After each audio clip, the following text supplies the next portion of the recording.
I love how this is a football podcast, like an Aussie rules football podcast. But I will literally go out of my way. And to be fair, it wasn't always like this because the Carlton frame used to be there and I've been putting off fixing that. But I literally have gone out of my way to display any other sport in the frame. We got the Chelsea frame clearly in shot. I put the Ferrari shirt on today. We're lacking football here. I need to get that frame fixed, but I don't know. Maybe I've done it on purpose. Maybe it's my shtick now. Should I put a Carlton? I should hang like a Carlton scarf on the doorknob. Doing that right now.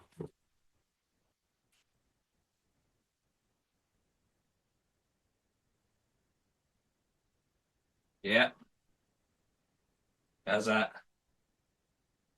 You love to see it.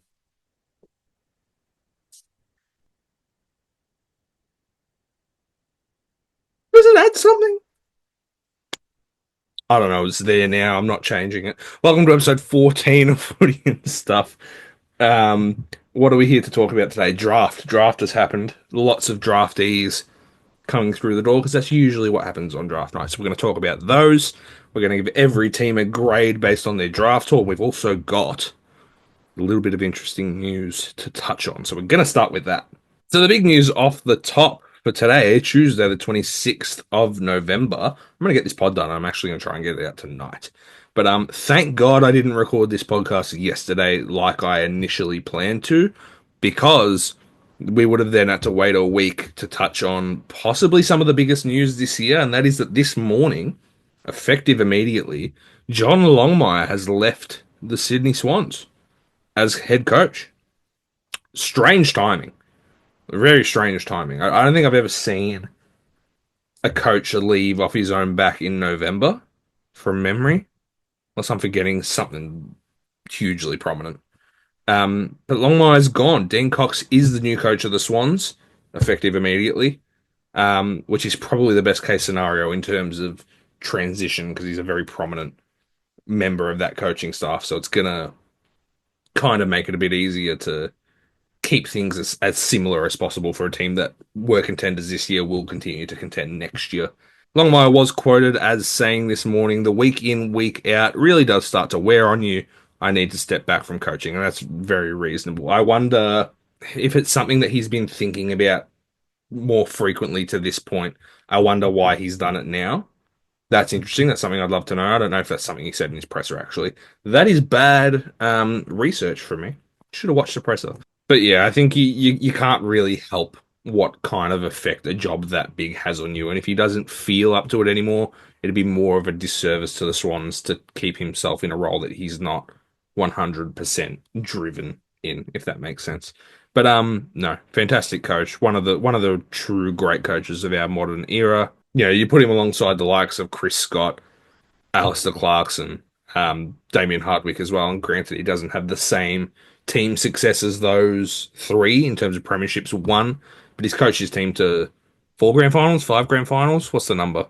Five. It's five, which is outstanding. And granted, he didn't win four of those, but it takes a very good coach to inspire your team the way John Longmire has done over the last 12, 13 years, however long he's been coached. So best wishes to him with whatever comes next. But that is a massive loss. Massive loss for the Swans. Massive loss for the AFL community as well, because he's a big personality, a well-respected coach as well.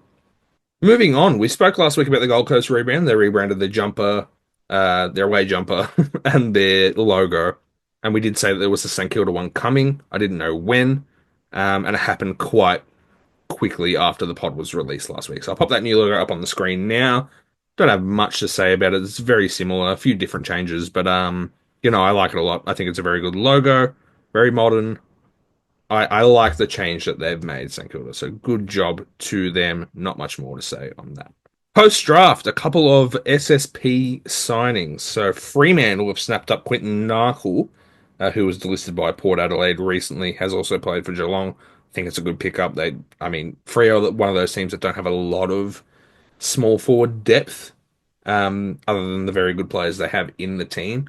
So Narkle's a good player to come in. I'm sure he'll play games. I'm sure he'll contribute because he still has a bit to give. And then Essendon pick up Jackson Pryor, delisted by the Brisbane Lions this year. I think he's a solid addition. They're one of those teams, the Bombers, where we've spoken about it before, and we'll speak about it again when we go over their draft haul. But they're not really going to be saying no to extra depth in any position. They could use a lot of reinforcement, especially when they're in the stage that they're at in their climb up the ladder. I think he'll go all right.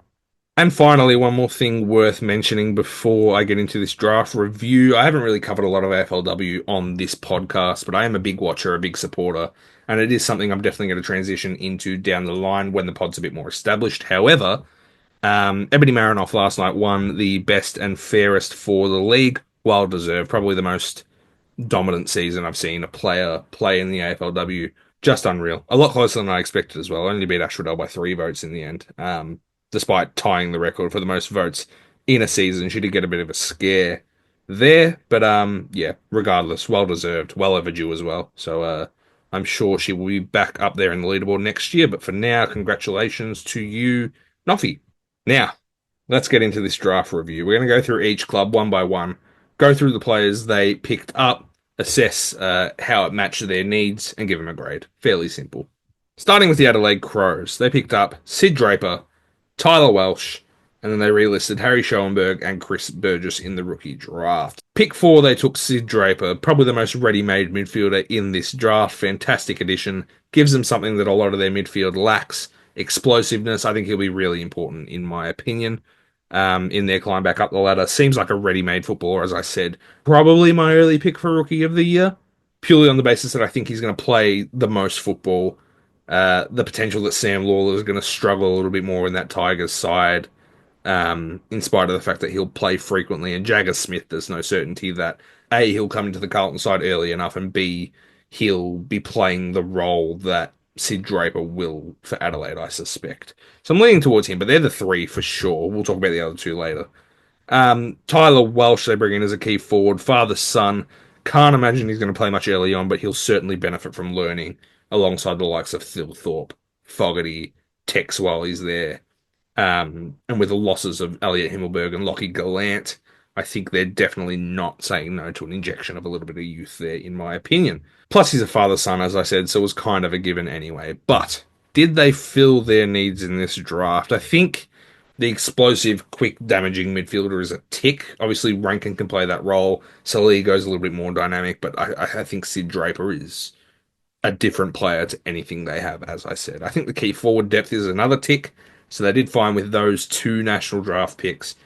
I still think personally they need a little bit more run off that half back line, someone with that line breaking ability, a little bit of speed, and that will definitely take them to the next level. They weren't able to find that, and I think if they'd come away with that player, it would have been very good. However, I still think it's enough for a B plus. Very solid draft from the Crows. Onto the Brisbane Lions. They pick up Levi Ashcroft, Sam Marshall, Ty Gallup, Sam Day in the preseason draft, and then they relist Dara Joyce and Darcy Craven in the rookie draft. Starting with Levi Ashcroft, another very solid midfielder. Brisbane's midfield is stacked, so he may not necessarily play early on, but when he does line up alongside his brother, it's going to be very impressive, I think. Sam Marshall, another fantastic midfielder in his own right, played some brilliant football leading into this draft, an academy player. Bit of an inside-outside mid, will develop very well in that Lions midfield, I think. Ty Gallup, their second academy player of the draft, strong key forward, someone they can work with for sure. Also adds to the depth in their key forward stocks, which was needed with Joe Danaher leaving. We'll talk about that in a minute. Actually, speaking of that, Sam Day gets added in the preseason draft, a veteran who we know can come in, offer a lot, even without playing, but when he does play, he'll have a decent go at it. He's done that before. In terms of needs, the key forward position was the big hole they needed to focus on with that Joe Danaher departure. They brought in a young prospect in Gallup and a veteran player in Sam Day who can play there instantly. They have Brandon Ryan already there, who can play there as well and likely will in 2025. Luke Lloyd is on the list, but very young. But now they have two extra options to potentially slide in alongside Eric Hipwood next year and give that a crack, which is a great result. They also bring in two very good midfielders. Ashcroft is the talk of the town, but as we said, Marshall is very impressive, has been very impressive. And I think they did a great job filling their needs with this one. I didn't really think they needed any defenders, so they did well steering clear of that. But it'll definitely be interesting to see how they line up without Danaher in 2025. But until then, I think this is an A. Maybe they haven't found the Danaher replacement. We don't know if these guys that they're putting their faith into are the ones, but they've certainly given it a crack. So time will tell with how they play in 2025.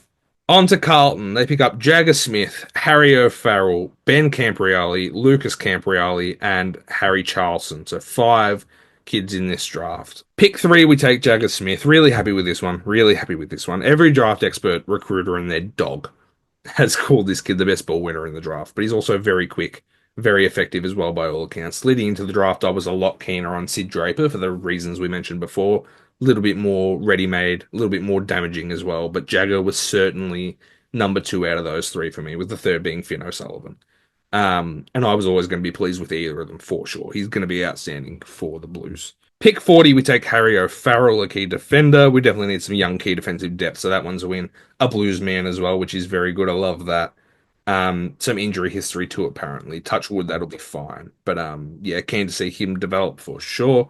Pick 43 and pick 54, respectively, we take Ben and Lucas, the Campriali twins. Ben is an inside mid, Lucas more of an outside prospect. Really nice to see them at the Blues. Ben in Dad's number, Lucas in Craig Bradley's number. It's just nice. It's wholesome. I don't think either of them play for quite a while, if I had to guess, but they both have fantastic qualities that we can work on and really mold. So they'll be promising for sure. And then we rounded out in the rookie draft taking Harry Charlson, a general defender. This one doesn't necessarily feel a huge list need, more than it's just a nice player to develop behind those general defenders that we have already. He'll be able to slot into that rebounding role in the coming years because apparently that's his forte, the speed and rebounding ability off half back. I haven't seen much of him, but by all accounts, he seems pretty exciting. Did we fill those list needs is the question. Key defender was the big tick. Also drafted a very particular type of midfielder that rounds out our midfield group nicely because Jagger will play quite early, I think. We're still missing a little bit of depth up forward. Maybe a half forward who can be a little bit more dynamic than some of the general forwards we already have. Maybe another key forward, but hopefully Liam McMahon is one of those players that we take in the SSP. But yeah, I think irrespective, it was a great draft for the Blues. It's an A for me, regardless. Collingwood next, they take Joel Cochran, Charlie West, Will Hayes, and they also relist Ash Johnson and Oleg Markov in the rookie draft. Starting off with pick 47, they take Joel Cochran, a key defender, certainly not a position where they're saying no to any depth. A Sydney Swans Academy player, so I think they'll be very happy with picking him up. The Swans obviously chose not to match, but he's someone who's come up in that system, and traditionally they're very good players. So they'll be happy with that one for sure. Charlie West, they take a key forward. They need key forwards so badly, so that's a very good one as well. Granted, the position that their list is currently in, they probably need someone a little bit more ready-made, but that still, it's depth. It's key forward depth, and they need that. Will Hayes on a wing, good player to pick up because I think they're going to need a bit of transition. Steel Sidebottom's getting a bit older. Obviously, Josh Dacos on the other wing is fine, but some young wingmen wouldn't go astray for sure. They then get Ash Johnson and Oleg Markov back through the rookie draft.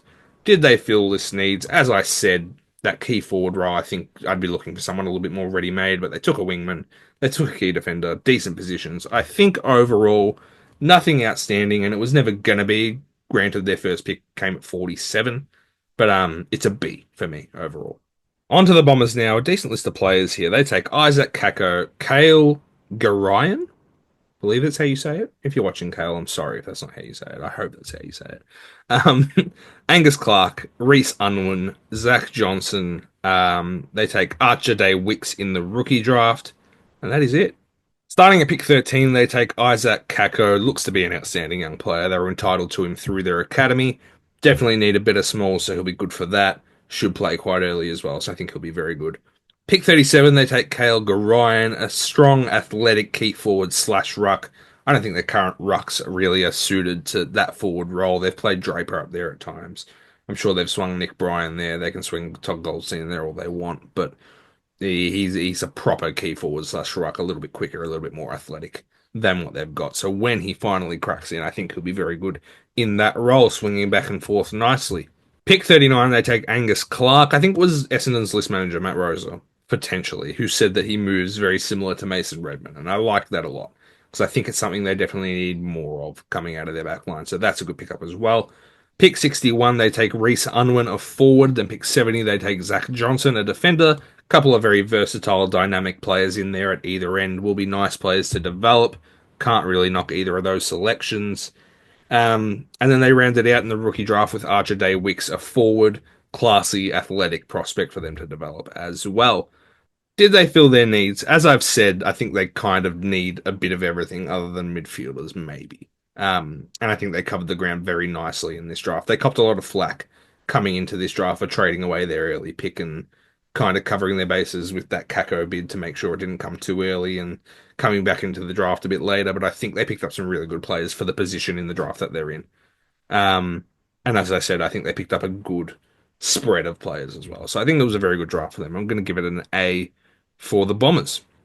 Moving on to the Dockers, they pick up Murphy Reed, Charlie Nichols, Jaron Carr, son of Matthew, nephew of Josh, and that's it. Pick 17, they start off by taking Murphy Reed, a midfielder. I don't know if they expected him to fall there because he's a very good prospect, a very high touted player. By all accounts, I think they wanted Joe Berry, but that trade happened and Port Adelaide jumped up and took him. But I think Port Adelaide were already above Freo anyway.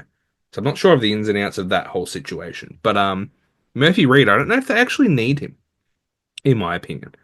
Like their midfield isn't really aging. Still quite a young midfield. I don't know how quickly he's going to crack in with the likes of Caleb Sarong, Hayden Young, Andy Brayshaw, Shy Bolton, a couple of other players in there. He'll get games, but he's not going to get a lot of midfield minutes. It's an interesting one. If he's good enough, then they take him.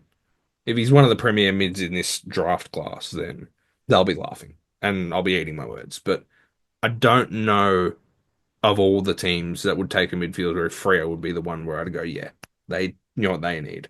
A premier midfielder from this draft class. I don't know. But anyway, interesting. Food for thought. That's just my gut. I'm sure I can be convinced otherwise. Pick 34, they take Charlie Nichols, a young athletic key forward to learn behind Jai Amos and Josh Tracy. If he's got anything about him, he's going to be a fantastic third to them. They're going to be looking dangerous because those two are very young as well. So I'm guessing this is the three that they're going to kind of build up. I can't think of any other key forwards they have on their list that are like good, like really good. Bailey Banfield, would you consider him a key forward? I don't know. How tall is Bailey Banfield? We're kind of veering away. I apologize, but we're doing this. I've already done it. 190. So, I mean, kind of, but not really. Anyway, no, he's a good prospect to learn behind those two, I think. So a good pick there. Jaron Carr, a forward, 191 centimeters, but a little bit more dynamic by the looks, quick for his size. Just took out one of the Dockers' 3 1 kilometer time trials. Could be impressive coming to the Dockers as a father's son. As we mentioned, don't mind it at all. Did they fill the needs? Well, there's not really a lot that they needed, in my opinion, like desperately needed.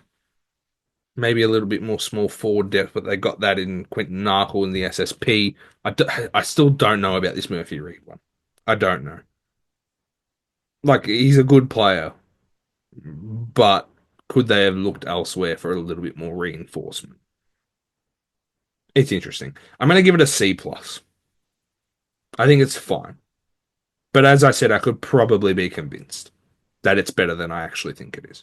Moving on to Geelong, they pick up Jay Polkinghorne, Jacob Mollier, Lennox Hoffman, Kyton Matafai Forbes, and in the rookie draft they take Xavier Ivasic, Patrick Rechko, and Joe Pike. Some interesting names there. Really interesting names. Starting off with Jay Polkinghorne at 44, a tall forward, definitely needed with Tom Hawkins leaving. Shannon Neal will step into that spot, but some depth is definitely necessary, in my opinion, in the tall forward spot. Jacob Mollier, a ruck, another position where they definitely needed the depth, so that's a great pick as well. Lennox Hoffman, a defender. Kyton Matafai Forbes, a forward. A couple of sizey players to develop. Won't play early, picks in the 60s. But yeah, decent players to develop, I think. Then in the rookie draft, they take Xavier Ivasic, who I thought was a little higher rated than the rookie draft. Maybe I just stumbled upon videos at the right time talking about him, and I thought he was higher rated than he was. But a midfielder, definitely another position where they need the depth, so that's good. Patrick Rechko, also a midfielder, so that's good there. And they take another ruck in Joe Pike in the rookie draft as well. Did they fill the needs? Technically, yeah. Because they were taking players all over the joint. 2 midfielders, 2 forwards, a defender, and 2 rucks. So they're kind of filling holes with young players, depth holes, all over the ground, which is nice to see. Are they outstanding players? No, they came to the draft quite late, so it's more a group of prospects rather than a group of already-made players, and that's possibly the one knock on the group. Um, but it's not entirely their fault either. I mean, they're making moves. They have to trade out a pick for Bailey Smith, so it is what it is. I think based on the quality of the group of players, I'd only give it a B plus. It's not an A because they're not bringing in anything groundbreaking, but they filled holes nicely. So you got to give it to him in that respect for sure. Moving on to the Gold Coast Suns, they take Leo Lombard, Cooper Bell, Max Noble, who is an interesting one that we'll talk about, and Asher Eastham in the rookie draft as well. Starting at pick 9, they take Leo Lombard, son of UFC fighter Hector Lombard, which just explains how aggressive and competitive this kid is. But he seems like the kind of player who can come in quite early and make an impact. He's not going to be the cleanest player to watch, but he's certainly hard nosed, hard at it, strong work rate. So I think he'll come in and do quite well for them. Pick 49, they take Cooper Bell, a key defender, certainly an area where they're not saying no to any depth. I think that's fine. And then the rookie draft is an interesting one. Starting with Asher Easton, they take him key forward. So I think a bit of key forward depth, a bit of key defensive depth, some young players to add in there weren't going to go astray, as we said.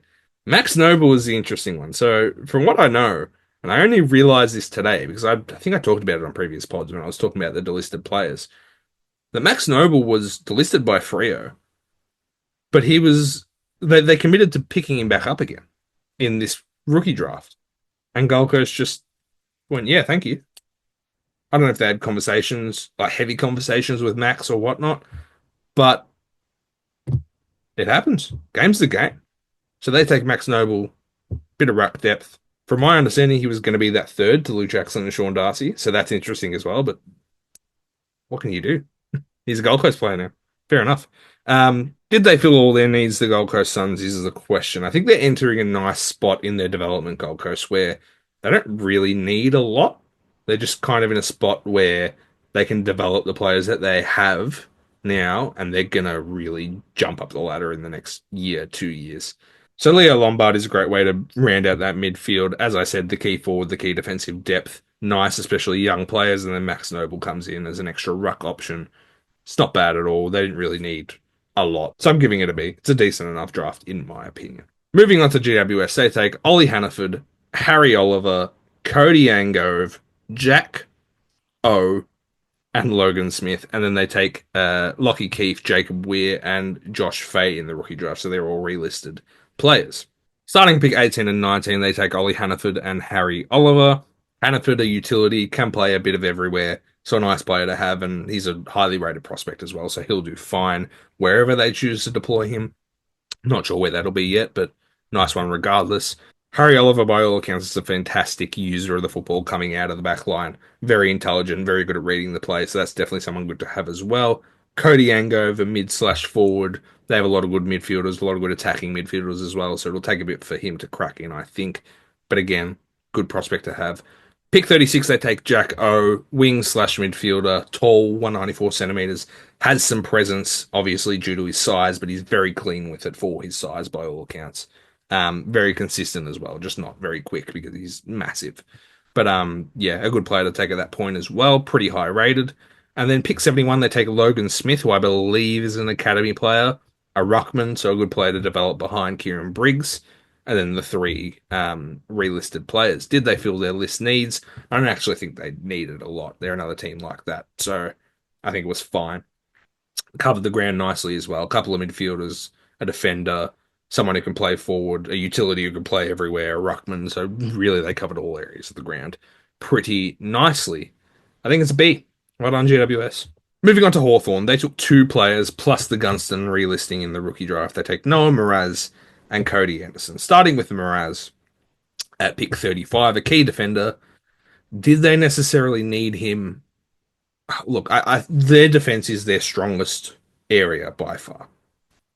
So I don't necessarily know if they need defenders. But the counter argument to that would be, particularly with key defenders, do they really have any like actual young prospects to build? So I kind of see it. But he won't play for quite a while. They've got Barras, they've got Battle, they've got Sicily, they've got Scrimshaw, they've got Frost. So I don't think he'll get much of a look in. But I guess it's an interesting one. I'd love to hear Hawthorn's fans' perspectives on that. Then they take pick 64, Cody Anderson, a midfielder. Another area where like did they were they busting for a midfielder? Probably not. They have quite a decent midfield. Um, but again, another prospect that will be nice to develop, I guess. If I were Hawthorn, where would I have been looking? Maybe another key forward. Gunston won't be there forever. As early as last year, I think they were looking at offering Jamara Ugle-Hagan a contract before he re-signed.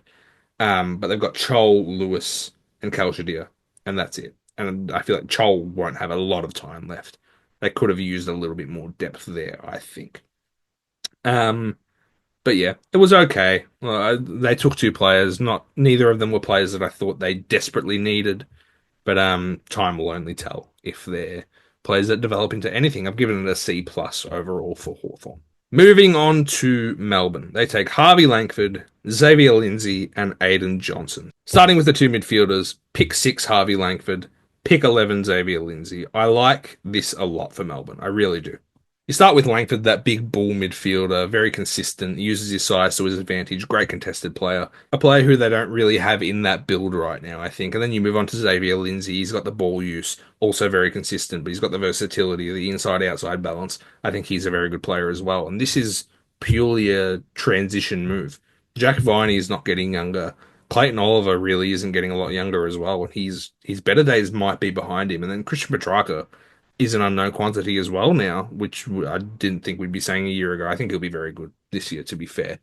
But they definitely need a succession plan in that midfield, and these two are very good. Then they take Aiden Johnson, a very athletic 193 centimeter key forward, played for Werribee in the VFL last year, so he's ready made, 24 years old. And I think he could be a good addition to that forward line. We've spoken about them countless times before about how much they need key forwards. Is he the answer? Potentially not. I mean, he's a mature age player that they've taken in the VFL. You can't put a lot of pressure on him, but he's definitely something that they needed, I think. It'll be interesting to see how early he slots in, what he adds to their current mix. They've got Bailey Frisch, they've got Jacob Van Rooyen, but I don't really think they have a lot more that's outstanding in those areas. So it'll be interesting. Did they fill the needs? Definitely. They took two very good midfielders who are going to be important in that transition in that midfield. They took a key forward, which they needed desperately. Young key defenders are still definitely needed for sure. Stephen May and Jake Lever are not getting any younger. So they're definitely going to need to reinforce there, but granted, they only had the 3 picks and they took players they needed, so you can't really knock them too much. They're definitely going to have to focus on shoring up that defense down the line for sure. But nonetheless, I think it was a pretty good draft for them in the end. They took some players they needed. Can't really knock them too much. I'm going to give it a B. Moving on to North Melbourne, plenty of talk about this draft class, so I want to get into it. They take Finn O'Sullivan, Matt Whitlock, Luke Urquhart, River Stevens, a father's son of Anthony Stevens, and then they relist Toby Pink in the rookie draft. Starting with Finn O'Sullivan, taking a pick 2 by the Roos, one of those 3 midfielders I spoke about before. Obviously, I wanted Sid Draper. Jagger was also very high on that list, and then Finn was the 3rd, who I wasn't as keen on. His form compared to Draper and Jagger in this draft year didn't really stack up as much, and that kind of worried me a little bit. But I still think he's going to be a fantastic player, and he's going to be very good for North as well, learning from some pretty solid midfielders there that we've spoken about previously as well. So that's all well and good. But the big story of this draft class for North Melbourne was this trade that they used to get pick 27 in order to take Matt Whitlock. So they trade a future first round pick to Richmond, which is likely going to be a top 5 pick next year unless they improve pretty drastically, in exchange for pick 27 and the Tigers' second round pick for next year, which is going to land somewhere in the 20s. Similar spot to this pick 27. Now, what this trade does is effectively guarantee Richmond 2 top 10 picks, definitely likely 2 top 5 picks. But it also gets North Melbourne a very good key position player, a very good key position prospect. Someone who they clearly have a lot of faith in.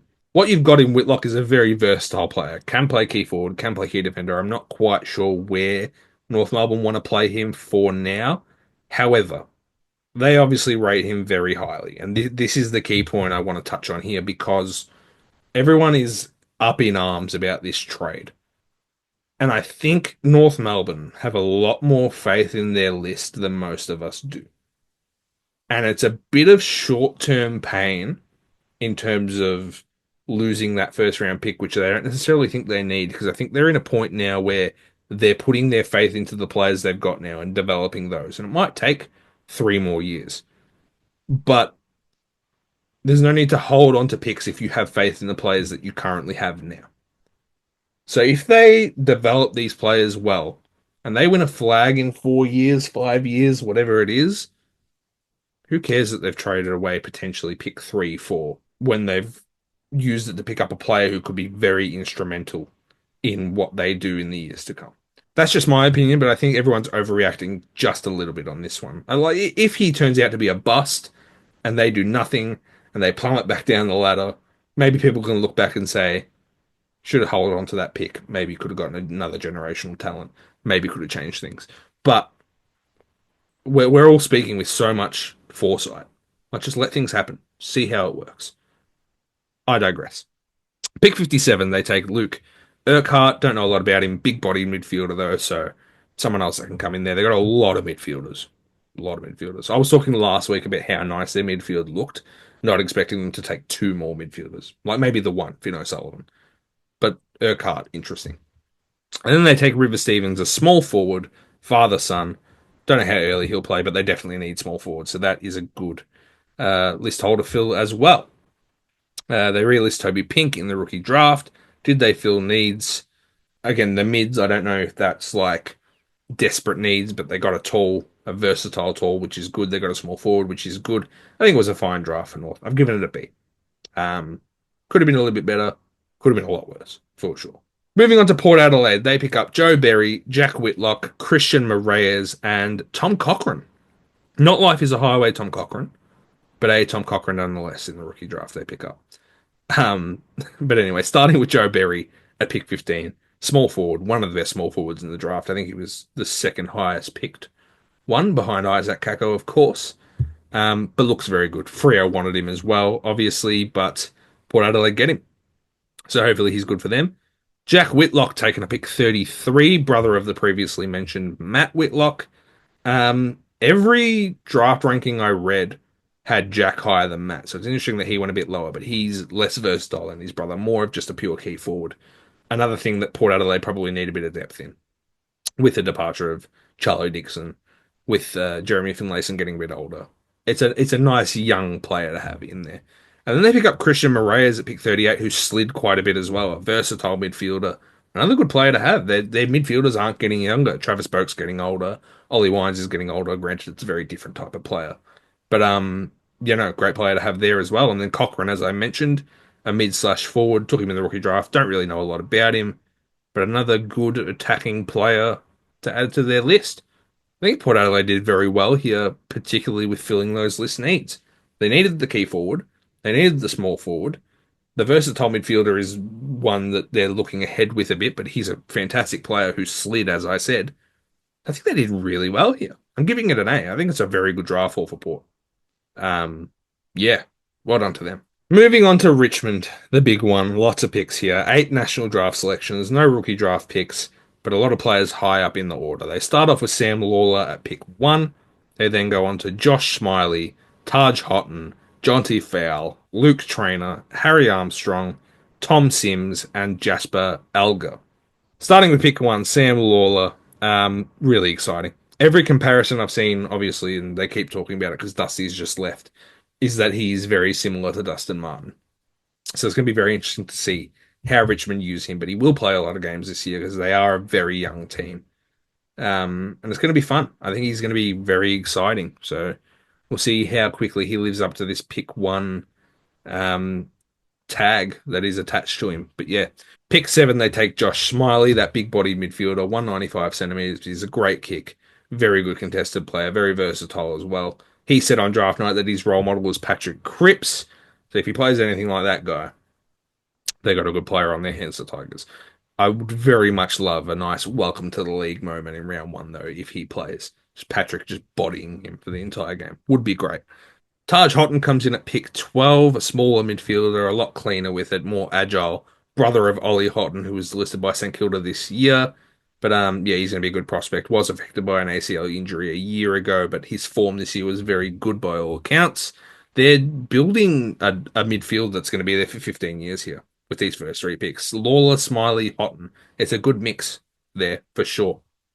Granted, Lawler will play a lot of forward as well, much like Dusty did. But nonetheless, This is where the key position players start to come in. So pick 14, they take Jonty Fowl, a key forward. Pick 23, Harry Armstrong, also a key forward. They take Luke Trainer before that at 21, a key defender, perhaps the best key defender in the draft from memory. And then pick 28, they take ruck forward Thomas Sims. They're building something here. This is it. They got the spine. Fowl, Armstrong, Sims in the ruck, Trainer the key defender. You've got the midfielders around it. They rounded it out at pick 58 with Jasper Alga, who is a small forward. This is unreal. They're obviously not all going to work out, and they're going to have high picks in coming years as well to add to this list of really solid young players. But they're going to have a lot of good players coming out of their next 2, 3 drafts. And this one in particular, there's going to be a lot of good players in this crop as well. In terms of needs, they're at the point of their rebuild where they need everything. And they filled out their needs very well. Key position players, midfielders, smaller players. Maybe they could have taken a new running halfback. They obviously lost Dan Rioli and Liam Baker, who could both play those roles very well. They have Jaden Short still, but I don't really, off the top of my head, know who else they've got to play those positions, particularly young players. But they've taken a lot of good young prospects. You can't fault this draft at all. It's an A plus. I think it's the only A plus I'm giving. Spoiler alert. I'm sorry, but it's an A plus for sure. Moving on to St Kilda, they take Toby Travalia, Alex Taru, James Barrett, Hugh Boxhall, Alex Dodson, who slid massively. We'll talk about him in a minute. And Patrick said, and then they relist Brad Crouch in the rookie draft. Starting with Travalia, looks like a very quick, very good running halfback. Going to learn a lot off the likes of Jack Sinclair, Nazai Wanganeen-Millera. And by all accounts, he's one of the best defenders in this draft, so a great pick there. Speaking of some of the best defenders in this draft, they take Taru at 10. There were whispers of him going a pick 2 to North Melbourne, and I think that would have been bad for North Melbourne to take him there. Probably taken at the right spot here, but he jumped massively, and he looks like he's going to be a very good intercepting defender. Kind of in the same vein as Tom Stewart and James Sicily, that type of player. So Taru, very good. They take James Barrett at pick 32, a swingman, can deploy him at either end, but he looks very good, very athletic. Will be a nice player for them to have. Hugh Boxhall goes at 45. They definitely needed a bit of midfield depth, and they took Patrick Said at 60 as well. So it's a couple of solid midfielders to add to that mix and develop. And then Alex Dodson at pick 53 is the big one. So he was rated very high. Potentially the best pure ruckman in the draft. Should have probably gone pick 30 and above. Top 30 is the word I was looking for. But he goes at 53. So they have a very good young ruckman to develop now behind Rowan Marshall. Um, so yeah, that'll be very interesting for sure. He'll be good. Well done to St Kilda to get him. Did they fill their needs? For sure. They definitely filled their needs. They took 2 defenders, potentially 3 if you want to count James Barrett as a defender, but he's a swingman, can play both ends. They took 2 midfielders, one who's a big body midfielder, one who's a bit more attacking. They take a ruckman as well. This is a very good draft. Could they have used some more forward depth potentially? Maybe another key forward, maybe another small to go with that group. But I think it's a pretty good draft overall. They filled some needs very nicely. They took a couple of very good players in the top 10. It's an A. It's an A for me. Well done, St Kilda. Moving on to Sydney, they take Jesse Detoli, Ned Bowman, Riley Bice, and Riak Andrew. Starting with Detoli at pick 22. Can play forward, can play midfield, can play wing. Very versatile. I like what he's going to bring for sure. One thing to note with Sydney is they're another team who don't really need a lot. So we've got to take that into account a little bit here. But pick 26, they take Ned Bowman.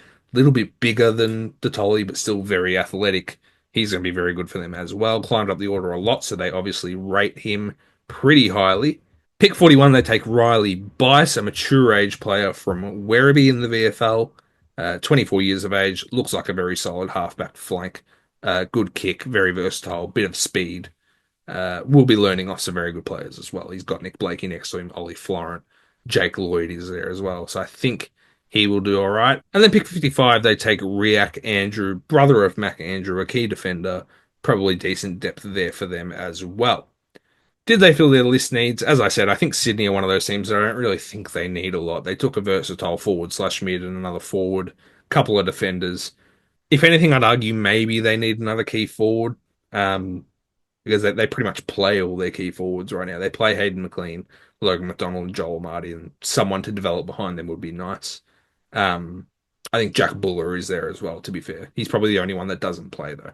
So maybe one more key forward for depth would be nice. But yeah, I think in a draft prior to a year where they're expecting to contend again, I don't think they really needed to target any positions directly per se. So I think they did fine in just shoring up a couple of positions with some youth. I think it was okay. I've given it a C plus, maybe a bit harsh. Could have pushed them into the Bs, but yeah, it was okay from Sydney for sure. Moving on to another very good one, West Coast. They take Bo Allen, Job Shanahan, Tom Gross, Luca Grego, and Hamish Davis. Bo Allen is the big one at pick 16, midfielder slash defender. I think he's going to play quite early, and he was very highly rated by the Eagles, but also a lot of people as well. So I think he's going to be very good. They get Job Shanahan, a key forward prospect who slid a little bit for sure. So he'll be a good player to develop there. Tom Gross at pick 46 is a decent midfield prospect for sure, as is Luca Grego, but he's a little bit more defensive minded. And then they take Hamish Davis at pick 65, and he slid massively. Like he was a much higher rated prospect. So for them to get him there, I wonder why he slid that far, but he's also a WA talent, so he'll be very happy to get to the Eagles for sure. Did they fill their list needs? I think definitely. They're at a point in their rebuild where they're going to take players in important positions, and I think they've nailed it with Job Shanahan because Jack Darling being phased out and moved to North Melbourne. They've now got a young player to develop behind Oscar Allen and Jake Waterman. Then they take those three midfielders who I think are all fairly different but very good prospects to build on. You've obviously got Bo Allen, he's the star of the group. A lot more ready-made, very versatile, bigger body. He's very good, and he's going to be a good contested player for sure.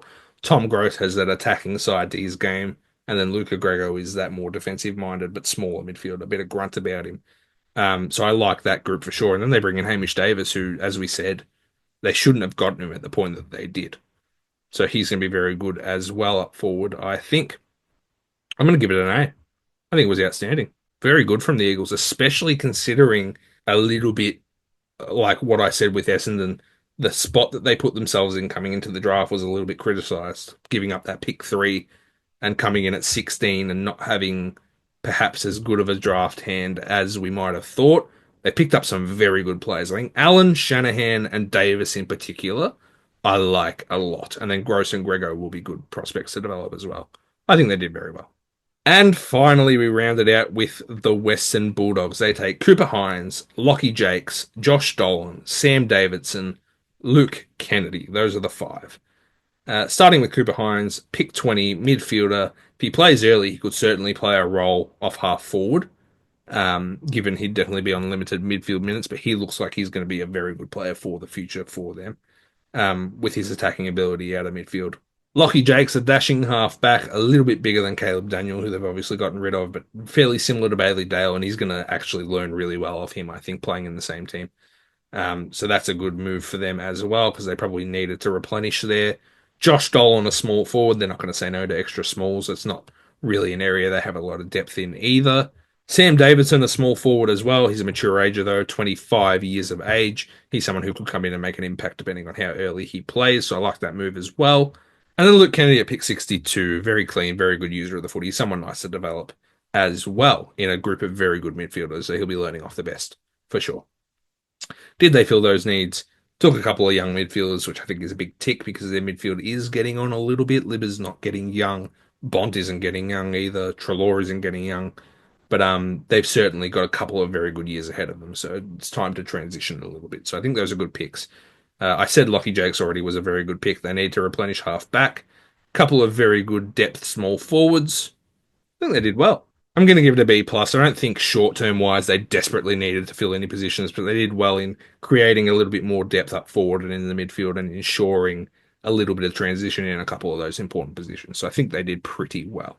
So that is it for the draft recap. For those YouTube viewers, I'm going to pop up on screen now one frame with all the grades on it, just so you can see them all in one place. But yeah, I think generally the clubs did pretty well. I think it's hard as long as you're targeting the players and the positions that you know you need. It's hard to really stuff up a draft. So I think, yeah, most teams did pretty well this year, in my opinion.